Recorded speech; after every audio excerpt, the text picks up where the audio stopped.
The trail is a metaphor for change. Although hiking, and specifically endurance hiking, is now a big part of my day-to-day, it's not just about exercise. It's about transformation. Each step is a movement towards clarity, purpose, and identity. But movement is one thing, sharing insights gained is another.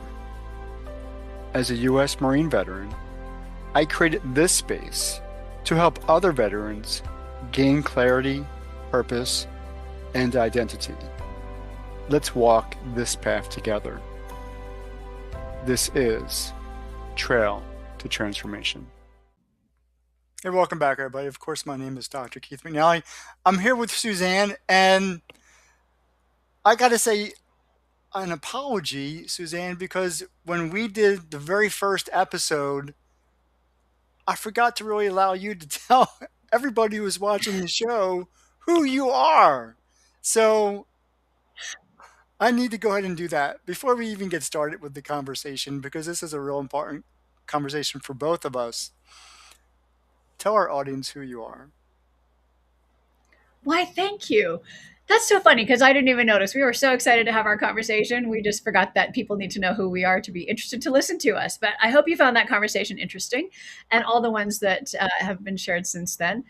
I'm Suzanne Jabour. I'm a grief guide and educator. And I come to that work after the death of my son, Ben. He died in September of 2020. And I choose to say that he died of mental health challenges, of depression and anxiety. But you'll find out in this conversation that, of course, the means of his death was by suicide. And I now take everything I've learned in the just over 5 years since he died and use it to really demystify grief for people who are grieving and the people trying to support them. And so I'm thrilled to be here having this conversation with you. Suzanne, I do appreciate that. And the reason I wanted to add that to this conversation is because we've had many conversations over Zoom and outside of the studio that really talk about at the moment where somebody makes that decision, whether to live, whether to not live, lots of things are going on. There's lots of variables involved. There's um, people, loved ones who may not be aware of what's going on. There's tertiary circumstances. For me, it was a loss of job and loss of identity, and that was including all 5 times. And so, to the point where I could have even lost my house. And so, one of the questions that you had asked me was, you know, could have anybody said anything to make the decision one way or the other? Could they have changed it? Could they have impacted it? What's really going on? And I said, no. Everything that's going on is going on so deep that I'm not thinking about, my daughter or things that are going on around me. All of that becomes such a fog because I'm living in fear, I'm living in frustration, I'm living in an unknown space, even though I've been there several times, and there never seems to be a way out or something that I could just turn to say things can and should be different. Now, for me, I've chose non-lethal, not to be graphic. Like I didn't have a gun, I don't carry weapons. So the methodology that I've chose maybe subconsciously was a way of staying alive. But I wanted to have that conversation because many veterans and non-veterans who are faced with this circumstance of that choice, they need some insight. And you as a grief educator, somebody who has processed through a lot of emotion yourself because of your own loss of your son, you may be able to help us out. And so I turn to you and say, help us out, please. Well, and it's such an interesting conversation because I think for me, with a sort of healthy, typical brain, it's very hard for me to understand a circumstance in life where that choice and that decision makes sense. And I think that's where we really struggle around suicide and ideas of, people making this choice. Because to me, in my healthy brain, it's not a choice. Like, it's not even on the list of possible things I could do, even when I'm in my most despairing state. And so I think what's really important for us to understand is that it's not a healthy brain that's making that decision, right? It's likely a combination of things. It's likely a combination of brain chemistry and trauma and all of the things that we know sort of feed into this soup of, really, as you describe it, which is so helpful to me and I think so critical for both suicide loss survivors and people struggling with mental health to hear, is that it's that process where you become completely inwardly focused and all you can see is the despair. You can't see your daughter, right? You can't see the things that might tether you to here and to making a different choice and having a different outcome.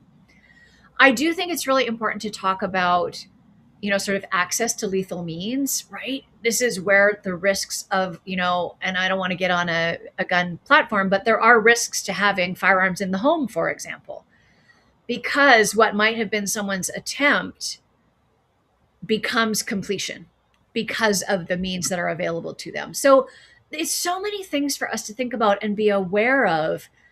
And I think the other piece of it that's so important, and I know you and I have talked about before, is that idea that there's supposed to be something that I could have done. And when we understand your perspective, which is how internal that decision became and how much all you could see was what was going on inside for you, my perspective is the sort of the other side, which is I did everything.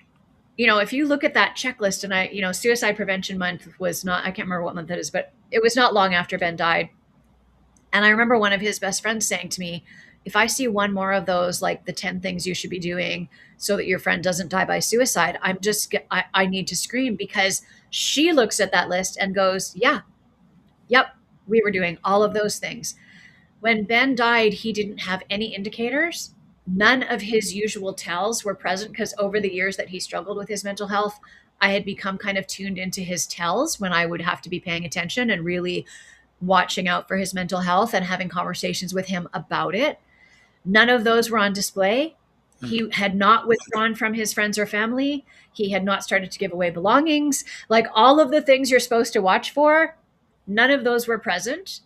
And all of the things you're supposed to do, we were all doing. So we were all reaching out to him. We were all staying in contact.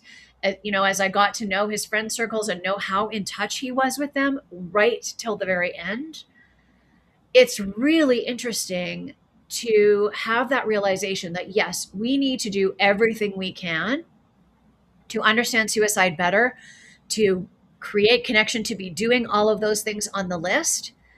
And sometimes that's not enough. And that's okay too. And I know for lots of people that might be hard to hear. And I have come to a place where I'm okay with that, because it's a truth. And your truth might be slightly different.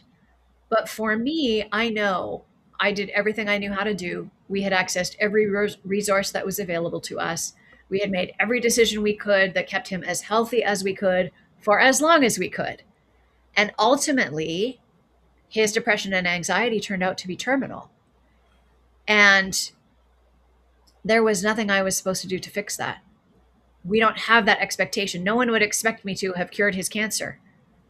But somehow, when it comes to mental illness, we're supposed to have been able to cure it.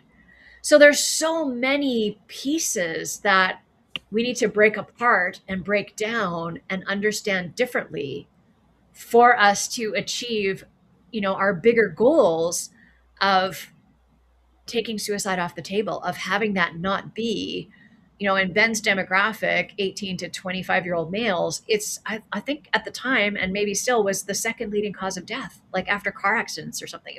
It's very high up, Mhm. and that's not okay. And that's consistent with, my mission and vision to, um, for veterans, have that number be zero, because the Veterans Administration has published data periodically. I think currently it's 17 and a half, on a daily basis by average, veterans take their own life. But you said something earlier that I wonder about now, because you said there were tells, there were signs that may be indicative that somebody's leaning in this direction. And I always wonder if were there signs for me. I'm not Mm, reflecting back and like from a mirror. And I say that because I live a rather isolated life. I live in this house. I do have now my best friend over here, Ashley. But she's not trained to look at those kind of tells, those kind of signs. Um, yeah. for me, it was pure isolation. Mm, Always doing things on my own. I'm, in our first conversation, I told you I was a misfit. I never really fit into, different types of groups. So I lived a lot of my life, even as a Marine and beyond that time frame, on my own. I did things on my own. I still do things on my own. Hiking miles at a time is a kind of an individual effort. No, I do it, like I said, she's my trail partner, but it's an individual effort. I don't know if there were, other than, going to cry in the closet, I don't know if there were tells. I don't know if there were signs that says, something's really wrong and we really need to take a look at that. Um, so how does that fit into your narrative? well, I mean, I think that's a big tell, right? If you're going to cry in the closet, then that's an indicator that all is not well, Yep. right? And all is not well at a different level than the sort of normal ups and downs of life. And it's interesting, I think for me as a mom, so Ben started struggling with his mental health when he was very young. He had his first suicidal ideation when he was 10.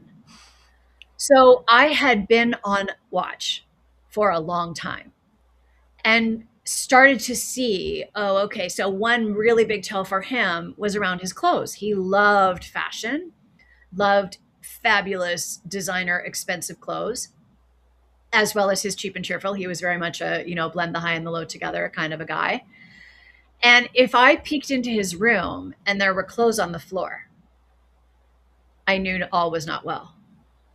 And so it's the things I think maybe as a parent that you're observing in a different way than certainly, I don't know that we can observe those tells in ourselves. I don't know that he would have identified that as something that was an indicator that all was not well. But for me as a parent, I really became attuned to, okay, what kinds of stories is he telling when he comes through the door from work? What kinds of stories is he telling about what happened today or when he went out with his friends or whatever? And Ben 100% was also a misfit, and he had very fortuitously found other misfits and created a band of misfits, which was fabulous. I used to love when he would find another misfit, um, because the misfits often fit together, right? So it was those kinds of things for me that I'd be like, oh, okay. He doesn't want to, if there's something he really loved to do, that he would say, like, not be as interested in it as normal. That would be an indicator for me that I needed to be just watchful. And it wasn't that I would then, go charging in and be like, hey, I noticed this thing. I don't know that he ever knew. We never talked about what I thought were his tells. I would just be on observation mode and opening up conversations about how are you really doing? And we had a language around the pit. We called it the pit when he was in his deepest depression. So I would say, okay, well, how are you in relation to the pit? Are you at the bottom? Are you climbing your way out? Are you hanging on to the top edge by your fingertips? Or are you looking in from the top? So that was my way of kind of being able to assess, like, where is he at? What kind of help do we need to find? Who do we need to reach out to and make an appointment with, right? Do we need to go to the hospital? Because if he's in the bottom of the pit and really can't find a way out of there, then we need to go to the hospital. Mhm. So yeah, and I do think it's different as a mom, and maybe it's different as a partner. Like maybe if you had a partner that lived in the home with you, they would kind of create that radar too. For me, it just was a way to be aware of what was happening for him because his mental health experience was so different from my healthy brain experience. So I felt like I wanted all the ways to try and understand it and be able to watch for what might be going on.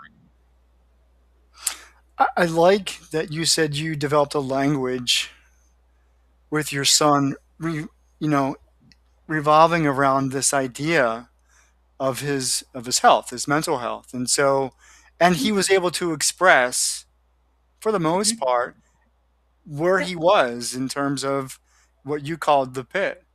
Um, can I let me ask you this question: was that something you, as a mom, said we need to have a language, we need to find a way of Yep. communicating when you're in trouble, or like we talked about earlier, you followed a bunch of steps, and this was one of those steps. You're going to create this space that you can have those conversations. Where did this language come from? That's such a very good question. Let me think back. I don't actually, I know he and I talked about it and about having a way for him to be able to ask for the help that he needed and to be able and for us to be able to sort of assess together who might be the best resource. And I don't know, I can't remember if that languaging was our creation between the two of us or if it came up in a conversation with his child psychologist at the time. But we absolutely used that language and would be like, okay, like he would be having a particular struggle or be presenting something that I thought, oh, something's going on. And so I would just ask point blank, okay, where are you in relation to the pit? Like which of these four stages are you at? And he would be able to do an assess and self-assess and say, oh, I'm okay. I'm hanging on the edge, but I can see my way to the top. Or I'm just looking in and so I know I need to go do something or other, whatever it might be, that will help me step away from the edge. Or I'm at the bottom and I'm stuck here and I don't know what to do and I'm worried. And because he had had that suicidal ideation very early, um, we had had those conversations about needing to reach out for help and needing to ask and all of that. And ultimately, when he did die, he hadn't reached out. So again, like we did everything. We had open conversation from when he was very young. We had open conversations until he died. That was in the midst of all the COVID chaos and that weighed on him very heavily. So we were having conversations about how we were all doing.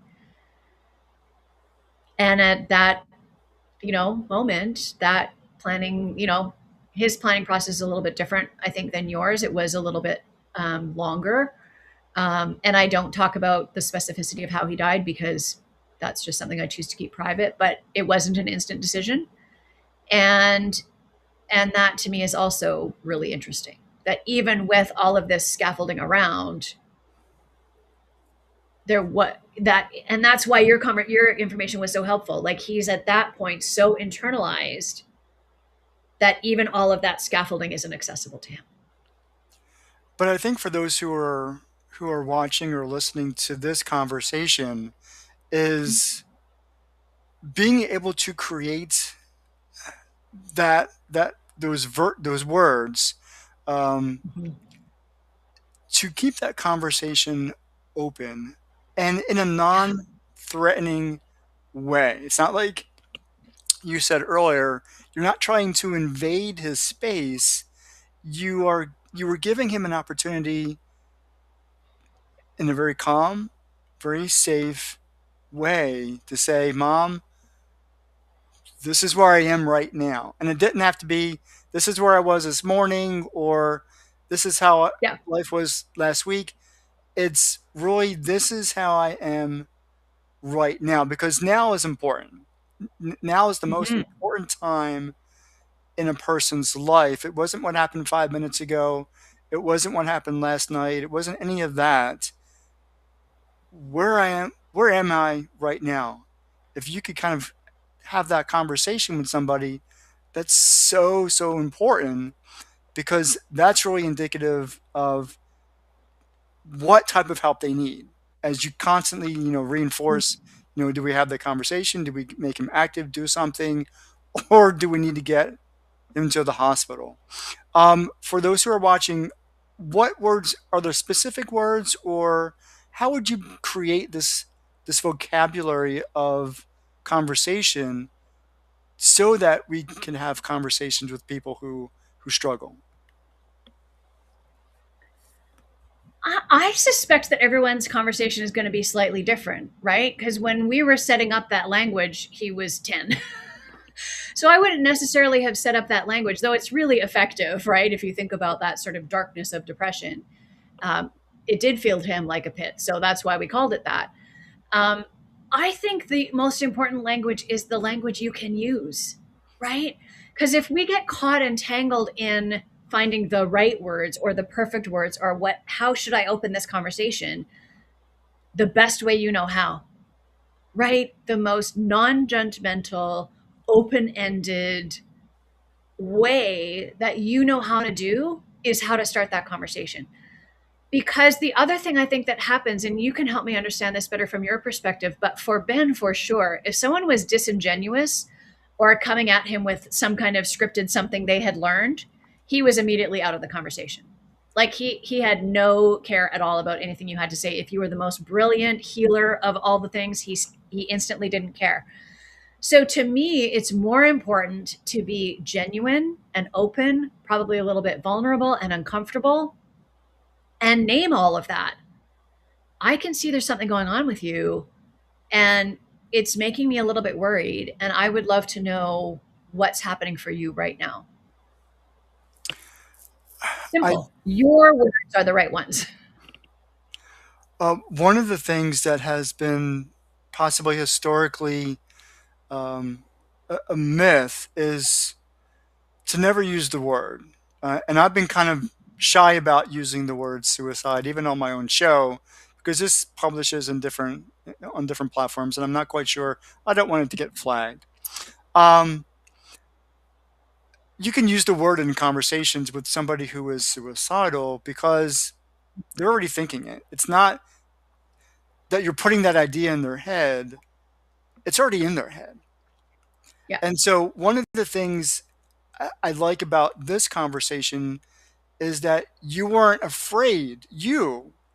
Even though it's been over time, you weren't afraid to have those conversations where many people are. And, we've got a couple minutes left before we have to end this particular conversation, but I want to address that very idea is to not be afraid to say something. Do you have any insight in that?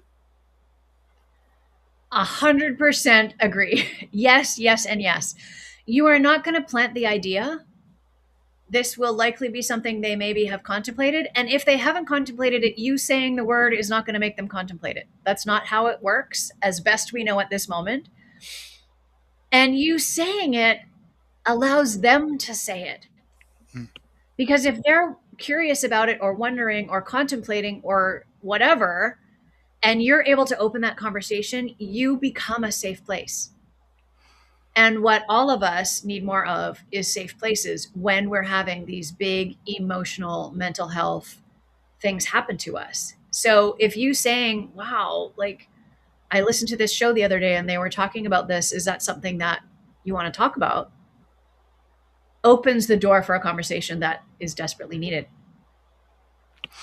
We have about a minute left because I have to watch the clock here.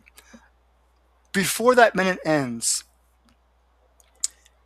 somebody who's on the other side, somebody who's watching a loved one struggle, 20 seconds or less, because I'm watching the clock. What can you tell that person to say? How to open up a conversation that's very difficult to have? Just start and then let them lead. Sounds good. I like that. Suzanne, thank you so much. These conversations we'll continue to have on this show. But for everybody else, hopefully this was of benefit to you. And as always, I will see you on the trail. Take care. Imagine a world where every veteran finds a reason to keep going. That's the vision behind the Trail to Transformation Foundation. Help us make it real. Donate through the GoFundMe link